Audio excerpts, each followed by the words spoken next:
Blood offering. George was strolling one evening. As he got to the T junction close to the avenue he lived, he sighted some group of youths sharing some leaflets. He wondered what it was as he drew nearer. Perhaps his vacancy leaflet, he thought. Maybe this is an opportunity for him to get a job, as he has been searching for a long time. Since he passed out of school, he had not been able to secure any reasonable employment. He had been managing with many jobs. "Good evening, sir. God bless you as you come," one of the youths said as he ran to give George the leaflet. George collected it and was so disappointed, saying it was an invitation to a church program. He hissed, "A program I want job. What I need is a job," he shouted at those giving him the leaflet. George was not a churchy type of person. He hardly go to church except on special occasion. "What will I do with church program?" he said to himself as he walked home. He folded the leaflet and put it in his pocket. Few days later, George was about to wash his trousers when the leaflet fell off his pocket. He opened it to check the date. He found out it was that evening, so he decided to go, at least to see what they do in programs. The theme of the program was "Grab Your Blessings." "What type of theme is this?" he laughed. "Okay, let's go there and grab the blessings." George entered the church and sat down in the midst of other worshippers. He was absent-minded all through the preaching. But when it was time for offering, he was surprised at how two people danced to the front of the pastor and were dropping money into a big box of offering. He marveled at how people willingly put huge amount of money. So this is what goes on in these churches. Then two ushers came forward and carried the box into an inner room to count the money. "If you want to give your life to Christ, this is an opportunity for you. Come forward," came the pastor's voice from the pulpit. George became a regular member of the church, but is always amazed at how people put money in the box, though he had never dropped a dime. He soon joined the workers as the church pianist. He attends almost all the program as he was yet to secure a good job, apart from the token he was given for his services. On a particular Sunday, George dressed smartly to go to church. On his way, he met Daniel, his friend. After shaking hands, Daniel asked him where he was going.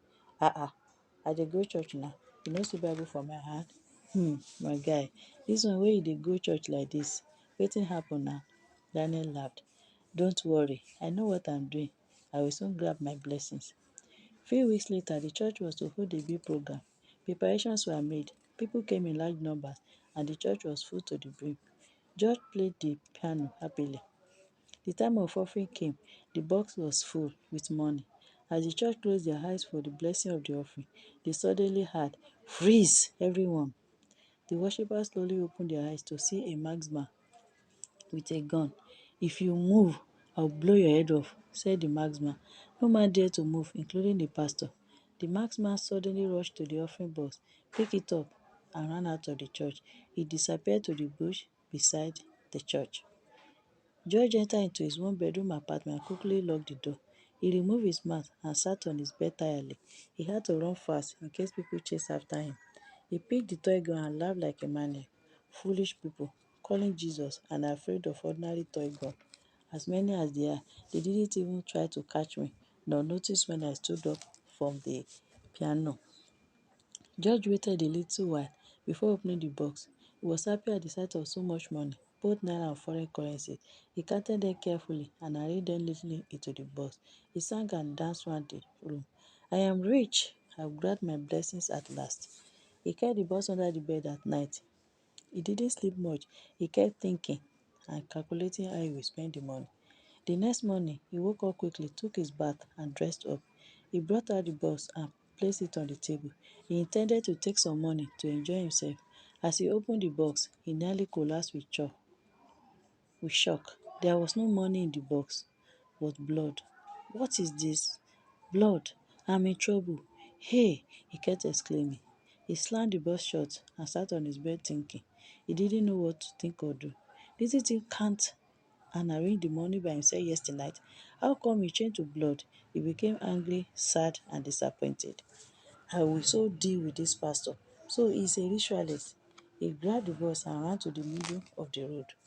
He drew the box and shouted, "Help me, ritualist! Help me, ritualist!"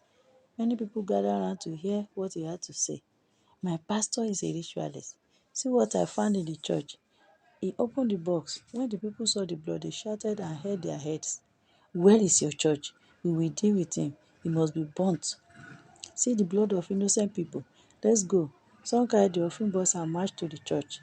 Meanwhile, there was a morning prayer program in the church. The people ran into the church and grabbed the pastor. So you are a ritualist. That's how people do, sacrificing the innocent to grow your church. The pastor was speechless. He had not recovered from yesterday's incident. Seeing the number of angry people, he prayed to God in his heart for deliverance. Please, calm down. Let me know the problem. They drew the boss, and one of them, Mr. James, pointed to the judge. Do you know this man? Yes, I do. He is our church pianist. Good. He took this box from here and showed us how you sacrifice members and put their blood in this box. Or is this not the name of your church? Pastor Mike looked at George. Bro George, you took this box. How come? This box was stolen yesterday. Wait. Are you the Mark Steve? Pastor, don't divert our attention. Just answer the question. Are you a ritualist or not? George shouted. I am not a ritualist. I will never kill my members. Okay, open the box. Let him see. You have been exposed, said Mr. James, and we will deal with you here. He told one of the two men that carried the box to open it. No, let the pastor open it by himself, the man said, pushing the pastor forward to open the offering box. Pastor Mike opened the box. It was full of neatly arranged money. The people looked at themselves in confusion. Those that initially saw the blood couldn't understand what happened. Those that only heard and followed to beat the pastor were angry. Didn't you people say you saw blood in this box? That's how you'll be spreading false news. They hissed and left one after the other, apologizing to the pastor. George fell down, crying and begging the pastor for forgiveness, as some of the mob angrily pulled him to beat him up for false alarm. Pastor Mike had to beg on his behalf.